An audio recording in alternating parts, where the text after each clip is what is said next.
Entrei novamente. E agora, entra aqui. Já pensou Já tá ao vivo aqui no meu. se eu não estou aqui? Se eu tô Mas aqui são sozinho? coisas dessa tecnologia, né? Vou chamar o senhor. Deixa-me ver. Que agora vai. Agora, vamos ver. E aí, aqui o senhor solicita. Que agora vai. Muito bem. Vai entrar. Ó, rodou e estamos na... Hoje, olha, o negócio foi muito. Eu fico preocupado. 11 tinha uma ação nossa na universidade para a dissertação de mestrado de um companheiro, do Lucas, e eu não conseguia entrar. Não conseguia entrar, e como estava com as pernas sem poder andar, também não pude comparecer à homenagem que foi feita para ele à noite na casa do professor Piauí. E eu fiquei aqui a lamentar. Agora, essas tecnologias agora, né, mestre? pois é. Porque Então, estamos conversando, de repente não ouço mais o senhor. mas está ouvindo agora? Agora estou ouvindo muito bem. Ótimo. Então pode colocar a pergunta que foi feita. Sim, senhor. No pedaço anterior da live, né? A pergunta foi: o que é que o senhor acha dos grupos pretos que estão discutindo, né, essas questões raciais nas próprias comunidades pretas? Mas isso é importantíssimo, eu acho da maior importância.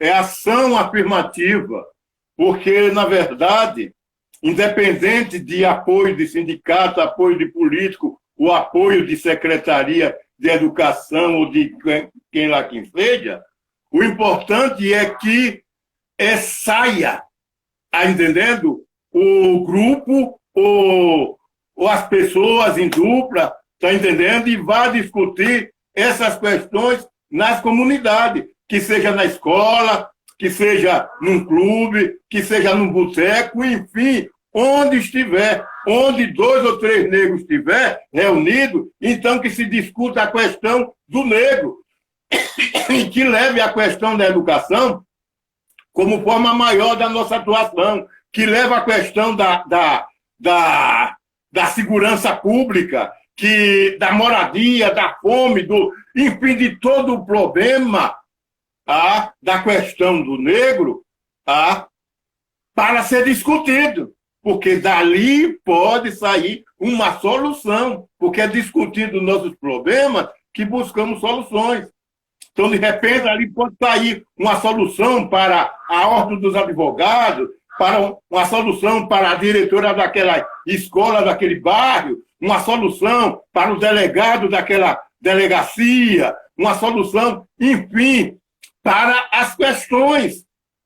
Porque a gente não pode ficar só esperando, digamos, que o delegado convide alguém da comunidade para discutir as questões da comunidade. Não! O pessoal da comunidade convida o delegado, vamos discutir a questão da comunidade, é essa. A segurança está assim, assim, assim, assim. A gente não está querendo, a gente não está gostando dessas abordagens que está sendo feita à nossa juventude preta, tá entendendo? Porque só assim o delegado vai ficar sabendo e ele não pode dizer que não tomou conhecimento, porque a comunidade está ali reunida. A comunidade chega na escola e fala com a coordenação pedagógica, olha, a gente precisa colocar, que os professores coloquem, tá entendendo? Esse ou essa questão em debate na sala de aula. A questão da comunidade. Tá? Então, se nós temos esse processo como modelo, nós vamos estar, não é dizer forte, não, mas dizer mais unidos. Está entendendo? Meus livros estariam na sala de aula, porque, de repente, um grupo poderia dizer, olha, tem um livro do Severo que trata sobre as nossas questões. Vamos discutir o livro do Severo na sala de aula. Está entendendo? Ou pegava o livro e chegava lá e entregava para a diretora, quero, é importante para nós que esse livro seja discutido na sala de aula. Tem um livro do companheiro sobre os índios, tem um livro da Beatriz, então esses livros são levados para a sala de aula, para as escolas, olha, são materiais, são instruções, são conteúdos e indicadores da nossa cultura. Queremos que esses assuntos sejam discutidos aqui na sala de aula, para que os nossos adolescentes tenham conhecimento. Então é isso, chamar um advogado, está entendendo? Vamos tratar sobre isso. Eu quero que vamos discutir sobre essa questão, está entendendo? Sobre determinado assunto, está entendendo? Habeas corpus, por que é que não sai habeas corpus para o negro? Porque o preto, quando vai preso, não tem direito a habeas corpus. Qual a diferença que existe entre o negro e o preto e o branco? Por que é que o artigo 5º da nossa Constituição é racista? Por que a nossa Constituição é seletiva?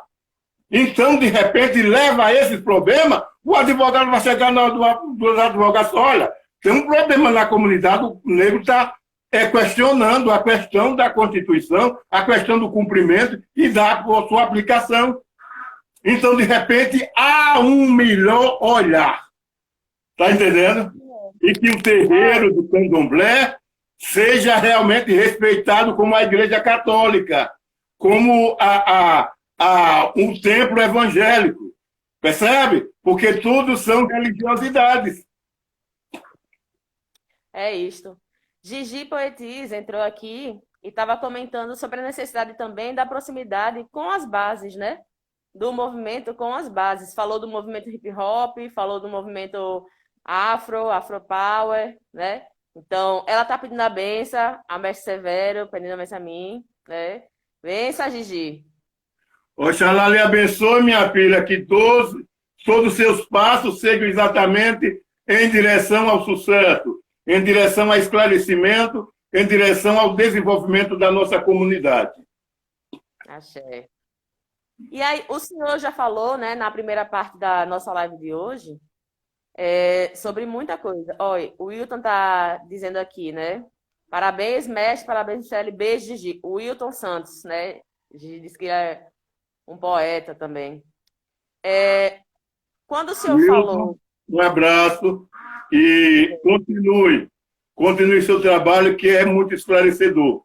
Então, saia daí e dê uma voltinha nas comunidades, se junta aí com os grupos, convida a Gigi para dar uma palestra lá na sua comunidade, enfim, vamos fazer esse intercâmbio entre nós, vamos falar da gente, vamos falar de nós. E você é um agente multiplicador de grande importância. E a qualidade da companheira Gigi é indiscutível, todos nós já conhecemos. Pois é. E aí, na primeira parte, o senhor falou bastante coisa, né? Foi muito rica a fala do senhor. E uma coisa que eu fiquei interessada em ouvir mais foi essa questão também, junto das comunidades, das escolas, que está aí atrás do cartaz da Casa de Cultura Afro-Sergipana, que foi um projeto de Mulungu vai às escolas. O senhor poderia falar mais um pouco sobre esse processo de educação e de trazer o africano, né, o que é nosso, a nossa cultura, para as escolas, né? Essas escolas com esse caráter tão eurocêntrico?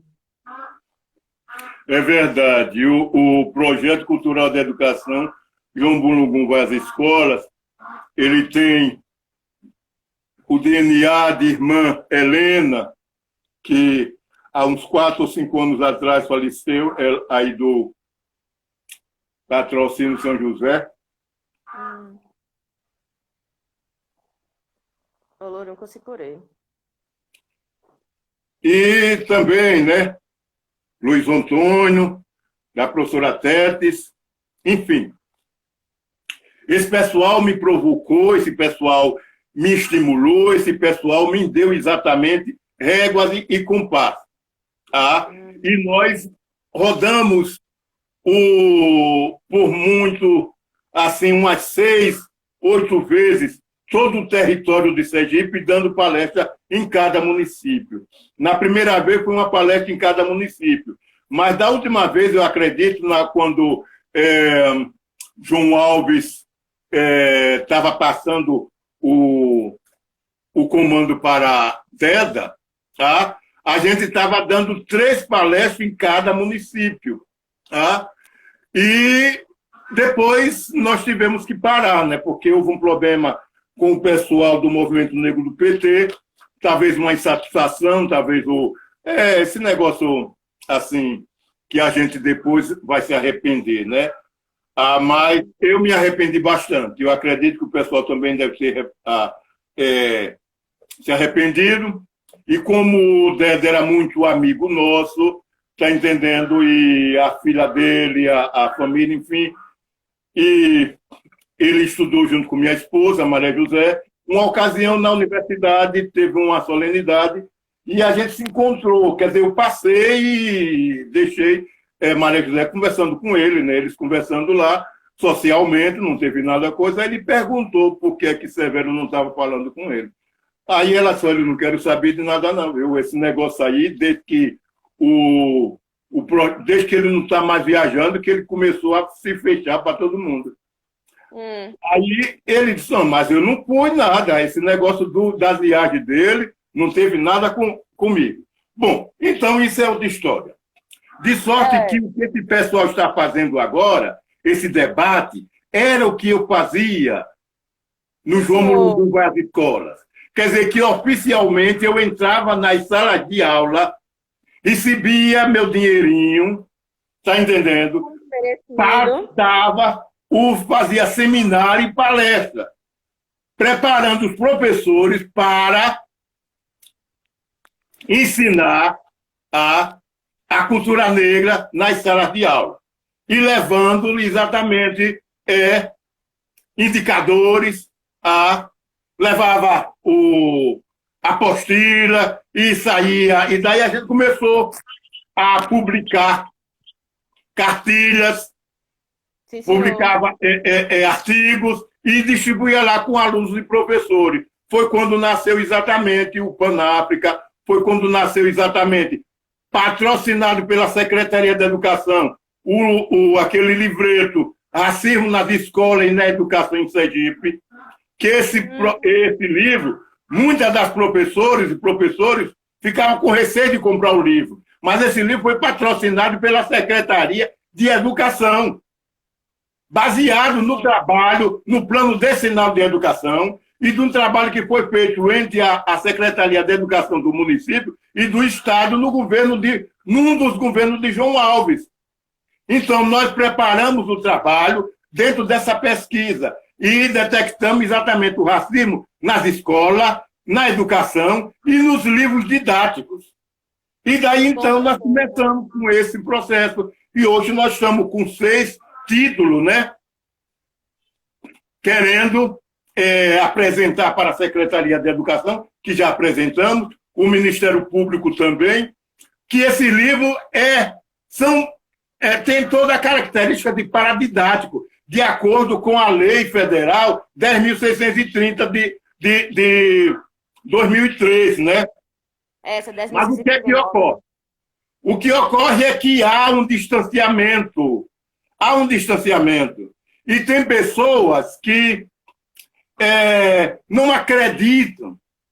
Então a gente não pode concorrer com aquela Amazônia, né? A Amazon, sei lá, que vende livro. A livraria. Tributo e coisa. A gente manda fazer, digamos, 1.500 livros, a gente paga 17 mil reais e a gente fica no maior sufoco. Então a gente quer que aconteça alguém que compre o livro da gente. Então, a gente está aí aguardando, inclusive, a gente foi pego com a pandemia e não pôde mais fazer a evolução dessa campanha. Mas a gente está para levar a Secretaria de Educação, a gente está para pedir exatamente que a Assembleia Legislativa reconheça os nossos livros, como também tem um livro de 4 professoras da universidade, meninas que saem da universidade, tem um livro de Mestre Lucas, tem muitos livros aqui em Sergipe que são paradidáticos. Então, a gente quer que esses livros sejam oficialmente reconhecidos para que a Secretaria de Educação, não só do Estado, mas também do município, possam adquirir esses livros, esses títulos. Então, o professor de Educação Física precisa dos livros de Mestre Lucas, está entendendo? O professor de Sociologia, de Literatura, precisa dos meus livros, precisa do livro daquela companheira que fez exatamente sobre as mulheres negras, que está fazendo doutorado agora em Santa Catarina. Então, tem diversas coisas. Os livros da professora Beatriz Góes, de Terezinha Oliva, estão aí, são paradidáticos. É necessário que a gente continue essa luta. Gente, Sergipe não precisa de importar livros, porque tem aqui os autores. Jaco da Silva Lima está aí a referência sobre a literatura sergipana. Percebe? Então, o que é que ocorre? Precisa de estímulo. Ainda hoje, a gente está sem o 2º volume da história da literatura em Sergipe. Por que não chamam o Jacques da Silva Lima, através desse plano aí, do dinheiro que tem aí, o governador chama e olha aqui, olha, a gente está querendo que você publique. Então tem aí essa editora, tem a editora, então vai lá na editora e publique-se o livro. Esse livro será distribuído nas escolas e você receberá tanto por cento. Está entendendo? Porque Jacques da Silva Lima não é empregado do governo para estar escrevendo e entregando para ele. Então, ele tem que ter exatamente o seu ganha-pão. Então, o que é que ocorre? É isso, a gente precisa disso. Então, quantos livros nós temos aí? A professora Beatriz Góes, eu conheci um trabalho que Luiz Antônio Barreto, me parece, através da Secretaria de Educação, convidou a professora Beatriz para fazer um livro para o pessoal de lá do Chocós. E depois parece que teve lá um dos primeiros livros, e ela conversou com o pessoal lá do Chocó, e agora me parece que já tem Evanildo, me parece que é um dos índios, que me parece que ele é graduado, é mestre em História, e que está fazendo os próprios livros, a própria literatura. Então é importante que a Secretaria da Educação acompanhe e valorize esse trabalho de Ivanildo, está entendendo? E que requisite e que adquira esse livro para que seja utilizado lá na aldeia Chocó e para ser utilizado na rede pública, principalmente ali, naquela área do São Francisco, está entendendo? Da comunidade tradicional, percebe? Senhor. Então, é necessário que haja. Então, quando disseram que esse Pazuello diz que é estratégica, que não é estrategista zorra nenhuma. Então, aqui, pega aí um professor desse aí, um menino que está saindo agora da universidade, e coloque na Secretaria da Educação para tratar desses projetos, dessas estratégias, está entendendo? De adequação, para levar para que o pessoal do sertão tenha conhecimento da cultura do litoral, está entendendo? E que todos nós possamos ter o conhecimento da cultura do São Francisco. Tá? Sim, então fica só nesse negócio, vem para aqui, para Caju e pronto. E a nossa cultura? Vai buscar onde? Em Miami, lá com os biquínis do coisa? Então é necessário que a gente comece. Então é por isso que eu digo, quando tem diversos advogados aí que ele podia estar só advogando, mas de repente eles estão também na sala de aula, está entendendo? Levando conhecimento e de repente ele está emprestando àquela turma a riqueza do seu conhecimento, dos seus múltiplos conhecimentos, porque a nossa educação é multicultural. E por que desprezar a cultura negra e a cultura indígena. Não pode haver um processo multicultural quando você retira duas culturas importantes. Está entendendo? Então, você não pode fazer um processo de europeização da cultura brasileira, porque não há. Porque se você vai para a cultura francesa, você vê muitos indicadores da cultura negra, porque toda a colônia francesa produziu e produz para o mundo estrutura negra. E a literatura francesa, a cultura francesa, está cheio de conteúdo da cultura negra. Portanto, vamos parar com essa besteira e vamos valorizar a nossa cultura. Sergipe é muito, muito importante. Quando a professora fez o meu trabalho, foi fazer a dissertação de mestrado lá na Bahia sobre o panafricanismo, a literatura de Severo, houve muita festa lá na faculdade. A universidade bateu palma, porque está se tratando da cultura sergipana. A Bahia gosta muito da cultura sergipana e quer exatamente conhecer e absorver muito mais. Tanto que quando sai um estudante daqui que vai fazer mestrado na Bahia, eles batem palma. Então, são pessoas que têm privilégios de ser abraçados por diversos professores, porque eles estão ávidos para conhecer os indicadores mais fortes da cultura sergipana. Portanto, não é nenhum apanágio, está entendendo? É a realidade. E a gente vai colocar o seguinte: a cultura sergipana está aqui na superfície. E a gente está com os olhos lá na cultura europeia, lá na cultura dos Estados Unidos. E aqui nos nossos pés, a gente está pisando no lamaçal, que esse lamaçal que é ouro, está entendendo? Das nossas tradições, dos nossos conhecimentos, está entendendo? Você pega o livro, a História da Educação, de Tetis Nunes, e você fica abobalhado.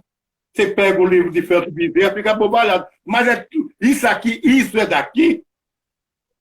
E por que não? Então, o senhor falando isso, né, um agô, mestre, me lembra o texto Carta Aberta à População Negra de Sergipe, que foi de 21 de fevereiro de 2015, que é exatamente do senhor, né?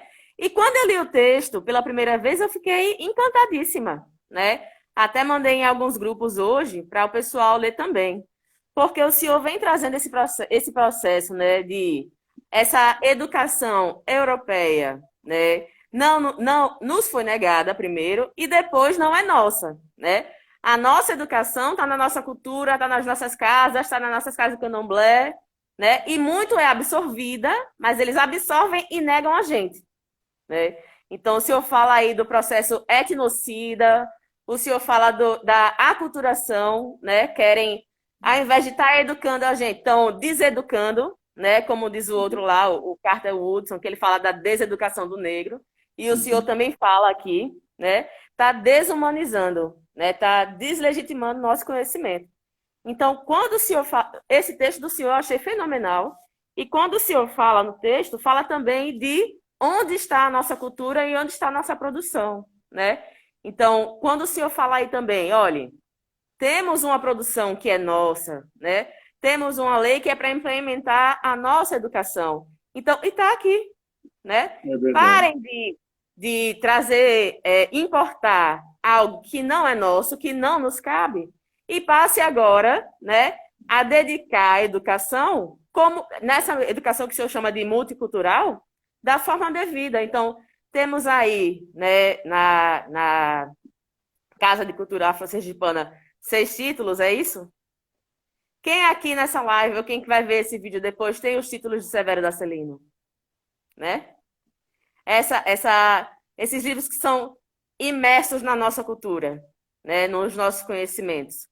É muito mais válido para a gente entender quais são os nossos processos, né? E qual é a nossa cultura, do que estar tentando aprender uma cultura europeia que só coloca a gente nos piores lugares dos livros didáticos. É isso aí. Eu tenho essa luta, eu espero. Ontem eu peguei aqui os lagos de Baco, coloquei minhas contas todas. que eu estava tão frágil, aí eu fui buscar uma força espiritual, tá? Pedi um malembe, e o que é que ocorre? Essa luta, eu preciso que muitas pessoas, que outras pessoas se engajem nisso, porque o reconhecimento do paradidático aqui em Sergipe é importantíssimo. Nós temos aqui o Hélio, que fez o livro sobre Carira. É necessário que o governo reconheça esse livro e esse livro vá para as escolas de Carira. Eu tenho um livro de Pedrinha, tenho um livro de Itabaiana, tenho um livro de, me parece que, Brejo Grande. É uma série de autores que individualmente escrevem sobre seus municípios. Está entendendo? Então é necessário que o município reconheça e adquira esses exemplares, está entendendo? O paradidático sem a presença da Amazon, está entendendo? E a presença desse outro, essa produtora aí, essa distribuidora de livro que ninguém pode chegar por perto, está entendendo? Que ela dá gracejo para professores, para coordenadores, para secretários, para o diabo a quatro, está entendendo? Os brindes, e que a gente não tem condições de fazer esse brinde. Então, quando o Hélio faz o livro dele lá, o trabalho sobre Mãe Carira, ele fala assim, com uma tiragem reduzida e o preço lá em cima, porque 300 livros, ele vai pagar uma grana violenta e o livro também fica caro. Quando o outro faz aí o trabalho sobre Camópolis, tá entendendo? Aquelas matas que está ali, que é o último resíduo da Mata Atlântica, tá entendendo? Minha guarda, o senhor diz? Não, mas no centro de Neópolis. Aquela mata ali onde a Petrobras botou os bueiros dela lá, tá entendendo? Que fica em frente àquela coisa. Então, o último resíduo de Mata Atlântica, aquilo ali. A guarda também tem a sua representatividade. Então, é necessário que esses professores, que esses autores, que esses poetas possam, de livre arbítrio, fazer os seus trabalhos, os seus documentários, registrar isso, porque eles sabem que está na garantia, está dentro daquela lei do livro paradidático, que o trabalho dele vai, no mínimo, vai ser aproveitado no município dele. Então, a minha luta é essa. Eu vou entrar com um projeto, já estou preparando, já estou pedindo, já pedi a professores de Pernambuco, de Santa Catarina, de outros estados aí, tá entendendo? E até professor daqui de Sergipe, principalmente, tá entendendo? Que nos apresente, que nos mostre, tá entendendo? Dê exatamente um reconhecimento dos livros, que reconheçam o nosso livro como paradidático, para que a gente possa remeter esse trabalho ao gabinete do deputado e pedir que ele apresente na Assembleia Legislativa e que a Assembleia possa, através desse trabalho, reconhecer não só os meus livros, mas todos os livros, tá entendendo? Existentes e o que vão ainda existir como paradidático, porque isso dá uma segurança intelectual. Tá entendendo? Sim. Uma segurança intelectual. Então você pode escrever sobre a história do seu terreiro, a história do terreiro de lá de Mãe Bequinha, porque é em Riachuelo. Você escrevendo sobre o terreiro de Mãe Bequinha, você está escrevendo sobre a sociedade de Riachuelo, você está escrevendo sobre a economia de Riachuelo, você está escrevendo sobre a geografia de Riachuelo, você está escrevendo sobre a religiosidade de Riachuelo, porque o trabalho, sim, eles se entrelaçam, tá entendendo? Aí você vai falar sobre o arquivo humano de Riachuelo, aí você vai falar em Santo Souza, tá entendendo? E todo um trabalho, toda uma relação cultural e política de Riachuelo dentro de um contexto da religiosidade. Tá entendendo? A escola do terreiro Nagô. Mãe Bequinha. Então tá lá. Percebe? E esse livro é aproveitado pela Secretaria Municipal de Educação de Riachuelo e da circunficiância, porque ele tem o seu conteúdo, tá entendendo? O patrimônio histórico de Atuelo. Então, isso é o que vale. Eu não peço nada para mim, porque se eu pedisse as coisas para mim, hoje eu seria um homem rico. Mas quando eu faço as minhas coisas, eu falo a nível de coletividade. Então, quando eu vou atrás de reconhecer o meu livro como paradidático, porque, na verdade, a lei federal já reconhece, porque está lá na 10.639/03, já considera isso. Então, eu quero que coloque também aqui em Sergipe, para que, através dessa trilha, uma ocasião, Beatriz disse, não, Severo, você é um trator. E eu, na ocasião, eu não percebi. Eu simplesmente calei, né? Porque quando ela falava, a gente sempre tinha que calar. Mas agora eu entendo. Então, eu quero ser esse trator de ir, abrindo caminho para que as pessoas atrás já possam sair mais tranquilo, sem essa preocupação de estar choramingando, pedindo a sindicatos que compram um livro e quando acaba o sindicato olha para você e pergunta qual é a sua identidade política e se não for com sua cara, não oferece o livro, acha que você é uma pessoa baixa, inferior. E isso eu já passei e não quero que ninguém passe. Percebe? Portanto, essa coisa que a gente tem que ver e valorizar os nossos, porque, na verdade, minha filha, a gente tem muito que lutar. A resistência negra, e a gente tem que lutar, porque a nossa educação, a gente tem que ter uma educação cultural. A gente não quer instrução, não, viu? A gente não quer instrução.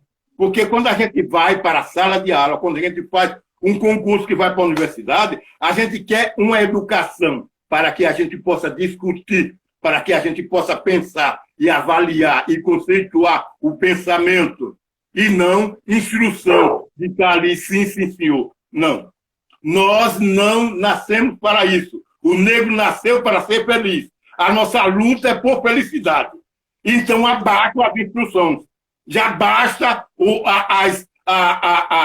as instituições militares, que até isso o pessoal já está resistindo. Não quer mais aquele negócio rígido, não. Quer exatamente uma coisa mais aberta, mais filosofia, tá entendendo? Para poder pensar o pensamento da comunidade. Então, o pensamento filosófico, o pensamento cultural é importante. E ninguém está lá para estar marchando e fazendo a calistenia neodunida todo dia, não. Então, na hora que vai sentar, na hora que vai para a sala de aula, é exatamente para pensar, para exatamente conceituar a cultura e o pensamento.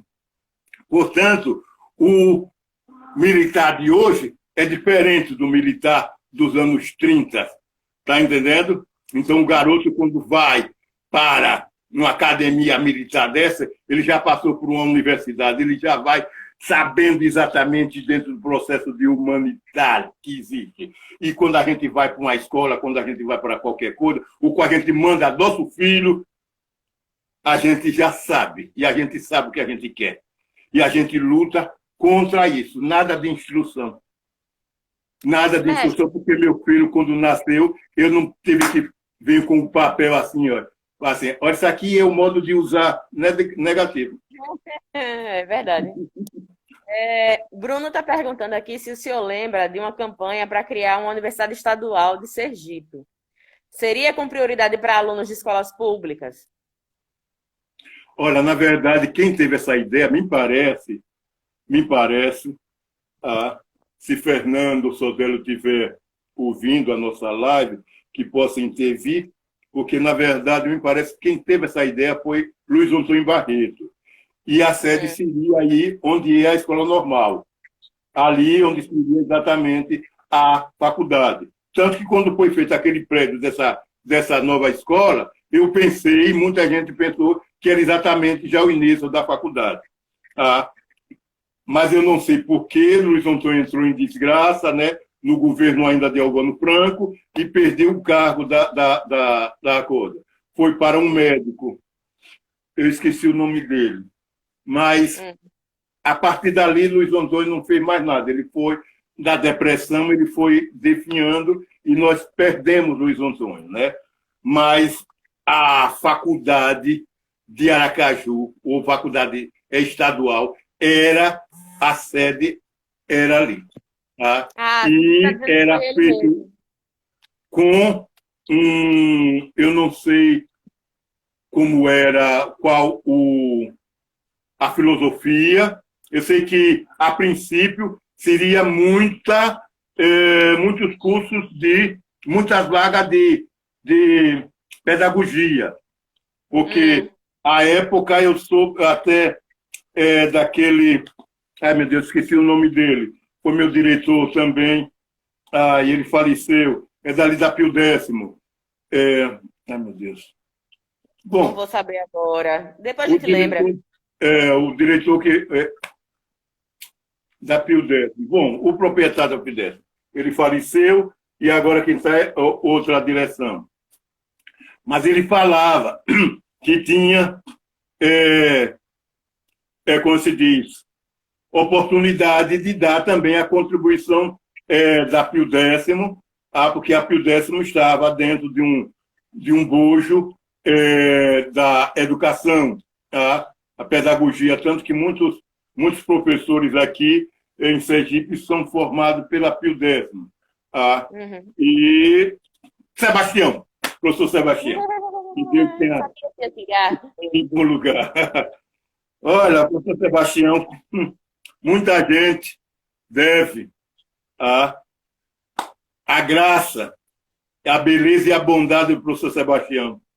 Muitos fizeram curso de psicologia, muitos cursos que foram lá e não pagaram, e não tiveram suas contas rejeitadas, tá entendendo? E continua abraçando todo mundo. O professor Sebastião foi realmente uma referência doméstica do amor. Eu fui aluno lá do curso médio, que eu fiz administração. Saí o último semestre, saí da escola técnica e fui para Pio Décimo. De lá, eu fui vestibular para História e depois fui estudar em Salvador. Fiz lá o vestibular de direção de teatro, né? Porque aqui eu fui muito influenciado pela Nilde Spence, pela Jurema Pena, enfim, os nossos artistas que a universidade trazia de lá da Bahia, levou primeiro Pedro Barroso e depois eu fui na lista, mas também tem um menino aí, para que do Caçoar, não sei bem, que ele fez não só o curso, a graduação, mas também mestrado. O Lindolfo. Lindolfo, sim. eu não sei se é Amaral, eu sei que é um do Acho que é Lindolfo. Amaral, É o do grupo Emboaça. Ele fez mestrado lá na Bahia, fez o curso de teatro, de graduação, depois fez o curso de pós-graduação. E eu não concluí meu curso de graduação porque fui fazer o filme Chico Rei, e quando voltei do filme Chico Rei, não me deu mais vontade de sair daqui para estudar na Bahia. Minha filha estava nascendo, eu fiquei aqui e dei continuidade a meus trabalhos aqui. Sim, senhor. Nessa questão da universidade, né, de o senhor ter sido silenciado, né, infelizmente ainda é algo que acontece hoje, né, nas universidades, exatamente porque elas têm aquilo que o senhor começou falando, que é a europeização, né, o etnocídio. Então, querem nos silenciar, querem tirar da gente toda a nossa cultura, toda a nossa história, mesmo, né, mesmo a educação, começando numa terra que é preta, que é nossa, né, que é africana, que foi lá em Kemet. Então, a gente traz, né, as maravilhas, a gente cria as maravilhas, eles querem apagar, querem tirar a gente, querem silenciar, né? Não conseguiram, estamos aqui ainda, né? E vamos construir muitas coisas, mas eles trazem esse processo de invisibilização e silenciamento. E a gente traz essa coisa da resistência e da existência, né? Porque a gente não pode só resistir. A gente tem que existir também, como o senhor falou. A gente tem que ser feliz, né? A gente tem que É buscar. verdade. É E verdade. aí, Olha, em relação ao que você falou, o silenciamento da universidade, há uma resistência muito grande lá na universidade, inclusive por parte tem de uma turma alunos. nova agora, né? Que É, é do coletivo Beatriz Nascimento, sim, sim, tem o sim, pessoal sim. do Tem um NEAB. pessoal que não é tão é, inovador, mas é resistente, que está no NEAB, e que sofre a questão de continuidade, né? Porque o professor que fica no NEAB, ele tem o NEAB como um peso a mais. Tá? Não é uma contribuição, não é uma coisa risonha. Tá? Então, para ser do NEAB, então, tem que trabalhar, digamos, 26 horas. Tá? Então, sem direito a descanso. E tem outros fazeres, tem outras coisas que eles são chamados. Então, de repente, eu tenho mesmo até o nosso processo sobre o reconhecimento do nosso livro como paradidático. Até hoje a gente não recebeu, porque houve essa pandemia, então um professor está em Lagarto, outro está em outro canto, um está doente, outro está de férias, enfim. Então, é muito, muito difícil. Tá? E também o espaço. O NEAB precisa de mais espaço lá na universidade para chamar a atenção dos alunos, porque muitos alunos querem participar do NEAB, mas chega lá, encontra aquela salinha meio coisa, aí o camarada olha assim e se manda. Então, o camarada quer ir para a universidade, quer um negócio espaçoso. Está entendendo? E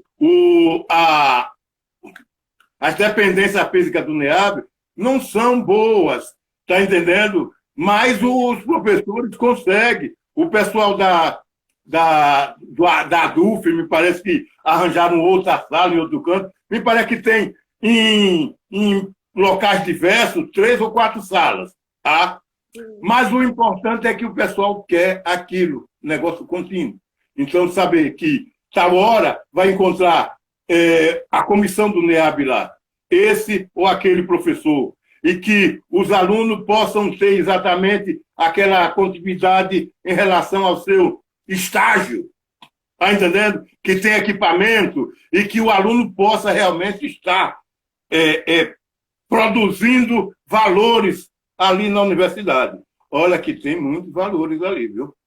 Portanto, desculpe. A gente tem que ver isso com esses olhares, porque o NEAB não é um gueto para professor apresentar no seu currículo que faz parte do NEAB. Ali é uma frente de resistência. Tá? Eu me lembro bem que logo quando começou o NEAB, que foi aqui da Casa de Cultura que encaminhamos a criação do NEAB, está entendendo? Nós mandávamos ofício direto para criar o NEAB depois que a gente veio de São Luís do Maranhão. E me lembro bem que reunia lá Beatriz, tinha outras pessoas também, e o negócio era muito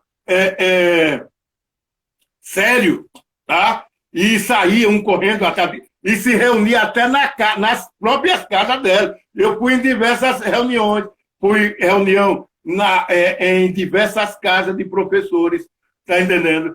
A reunião do NEAB, percebe? Então, para você ver, é um negócio de resistência. Só que não tem visibilidade. Então, é necessário. Eu faço minhas provocações. Eu critico, mas critique muito o pessoal do NEAB. Tá?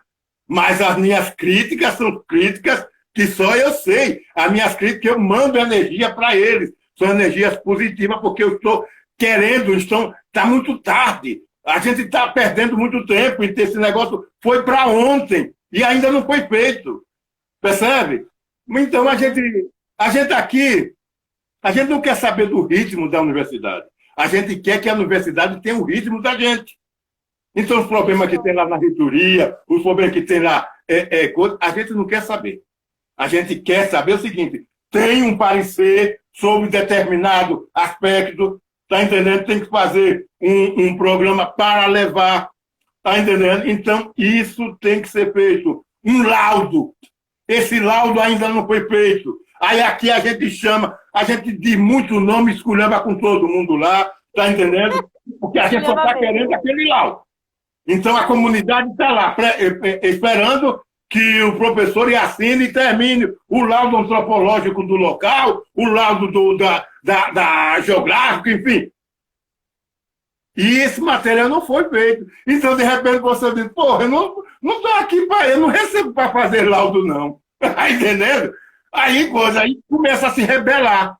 Porque ele entrou ali de livre, espontânea pressão por outro. Não, velho, vai lá, contribui com o NEAB, não sei o quê. Tem uma outra que está entrando agora, que tem um trabalho, veio da África, né? Então, a Mariana, aí certamente ela vai lá para o NEAB. E ela vai ser pressionada. Está entendendo? E pressionada por mim, por você, pelo pessoal daqui de fora. Então, se tem um aspecto num terreiro aqui, ou numa comunidade, e a gente leva essa ação lá para o NEAB.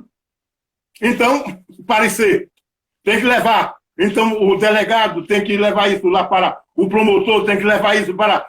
Então, cadê o NEAB? Aí a gente começa a pressionar e, de repente, a gente vai na televisão, denuncia, a gente vai jogar pedra lá no corpo. Então, ele que se vire. A gente está querendo o laudo. Então, a mesma coisa... Agora, eu reconheço... perdão. Por favor, continue. Bom, eu reconheço a importância deles e faço isso porque reconheço. Então, quando eu provoquei, eu fui, falei com outros professores, estão precisando de um atestado, de um reconhecimento, então me faça isso, e de repente já ligou para mim, já mandou, olha, coisa, já encaminhei. Aí outro lá em Santa Casa Severo já mandei. E outro, estou lendo, estou fazendo a última leitura, está ótimo, não sei o quê. Então estou preparando o texto. Tá? Mas aqui eu não tenho. Tá? Porque de repente, duas companheiras da do NEAB, quando começou a coisa forte dessa pandemia, estava saindo doente. Eu não sei exatamente como é que está a saúde psíquica do pessoal do NEAB, não sei como é que está a saúde física, tá entendendo? Porque parou as reuniões, eu nunca mais apareci lá no campus. Então, essa coisa, mas sei que o NEAB existe, e sei da sua importância. E quando eu critico o NEAB e as tendências, está entendendo? Todo grupo tem suas tendências, tem uns de esquerda, tem outro de direita, outro de extremo, e outro... Aí, estou pouco me lixando. O importante é o seguinte, o objetivo nosso é esse. E eu quero a consumação e a consecução desse objetivo. Então, preciso. Tem um menino aí que é advogado e coisa.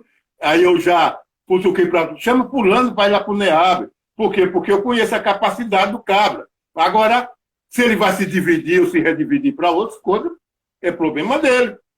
E também problema nosso, que vai ficar com ele ou sem ele. Mas eu sempre aqui fora. Tem uns meninos agora. Foi para a universidade. Aí disse, olha, você que é negra, apareça lá no NEAB, viu? Vá lá para a reunião do NEAB, não sei o quê. Aqui eu estou fazendo a minha. Tá? Para quê? Para que eu possa ouvir essa notícia que você deu aí, que as pessoas estão se reunindo nas comunidades para falar sobre a comunidade preta, que os pretos estão se reunindo. Então, isso é importante, porque eu já com 74 anos, com minhas pernas aqui sem poder coisar, eu já não tenho mais condições. Tá entendendo? Para subir aqui nessa cama, para botar esse coisa aqui em cima, foi terrível. Tá entendendo? E para descer, então, pior. Então, eu preciso de alguém aqui para me fazer companhia.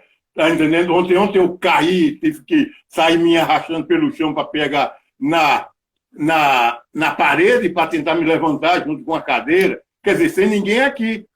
Percebe? Mas eu estou resistindo porque eu acredito. Eu acredito e ainda vou ver, tá entendendo? Muitas coisas realizadas antes de morrer. Tá Ah, entendendo? com certeza vai. Vou ver João Cândido, aquele negro de Rio Grande do Sul, tá entendendo? O nosso herói que lutou contra a chibata, que a Marinha não tinha mais direito de bater em ninguém, tá? Vou ver o nome dele ser realmente reconhecido como herói da Marinha, tá entendendo? E revogado todo o processo da prisão dele. E vou ver um navio da Marinha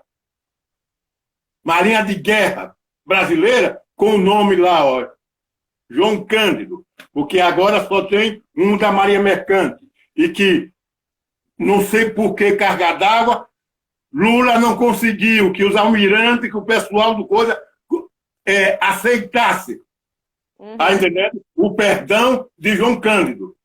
Eu acho que Lula não foi duro o suficiente para impor a autoridade dele, porque quem dá o perdão é o presidente e não os almirantes.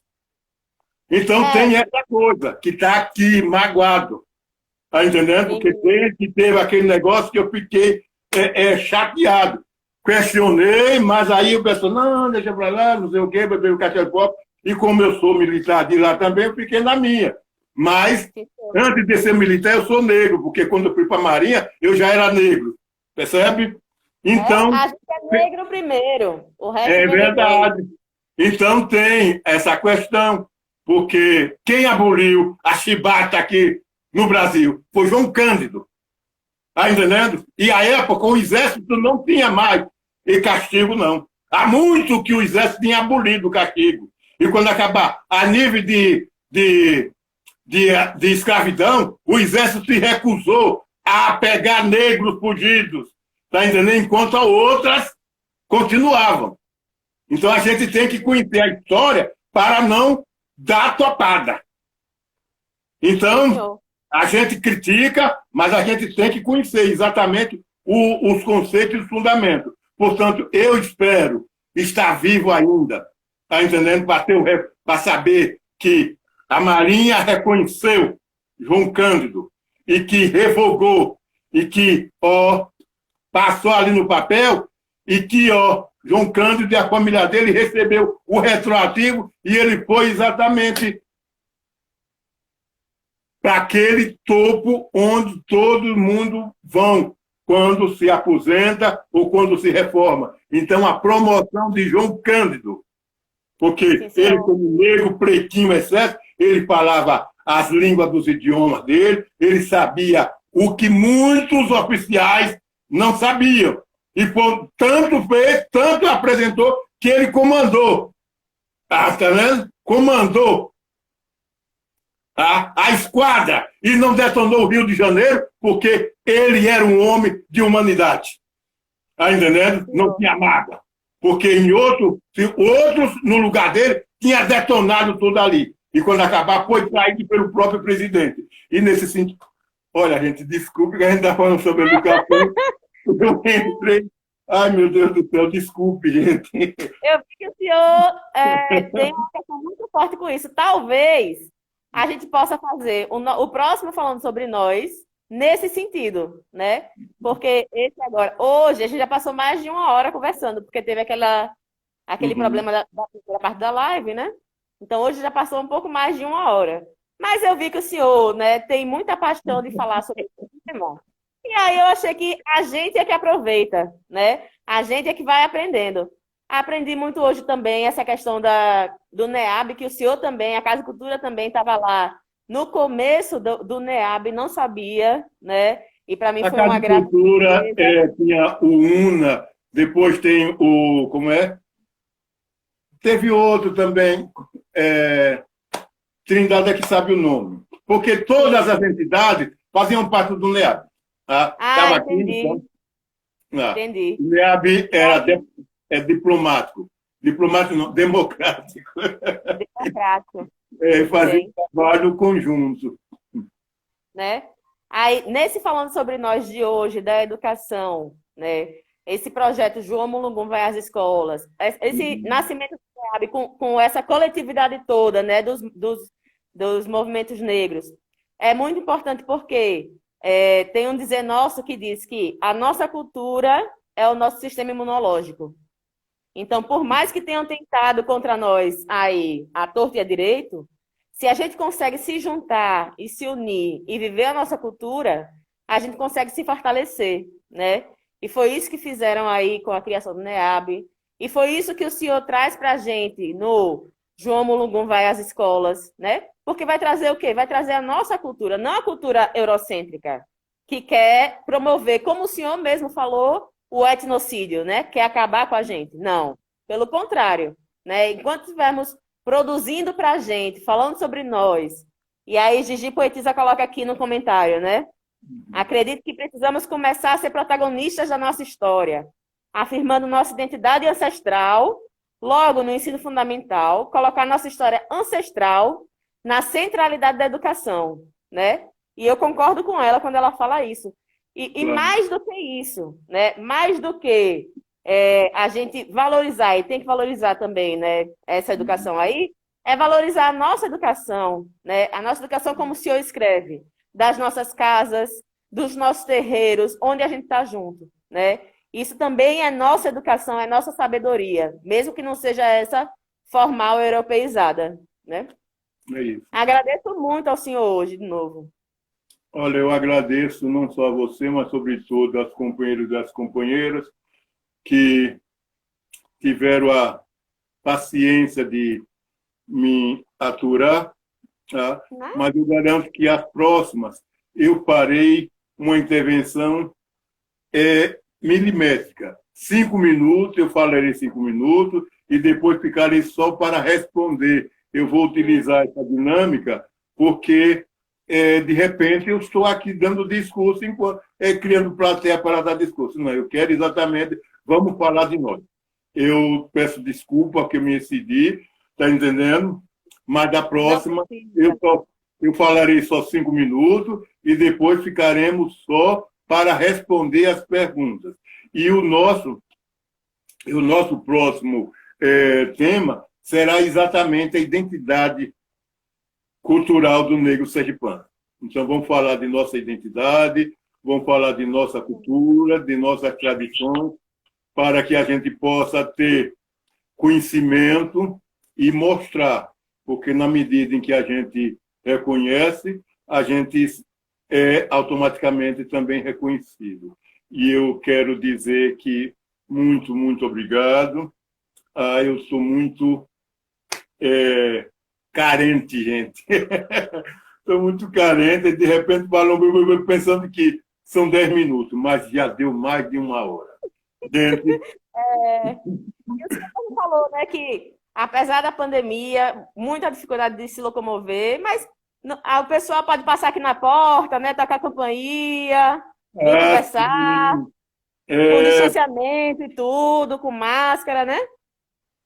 isso, inclusive tomar uma cachaça, porque a gente fica só bebendo sozinho não adianta, né? Porque a gente usa máscara, você fica ali, eu fico aqui, tem um sofá aí, então com uma distância categorizada, aí a gente Muito vai bebendo Toma e uma jogando cachaça. conversa fora, porque no domingo a gente fala só de nós, não fala dos outros. Muito bem. Muito obrigada, mestre. Muito obrigada, pessoal.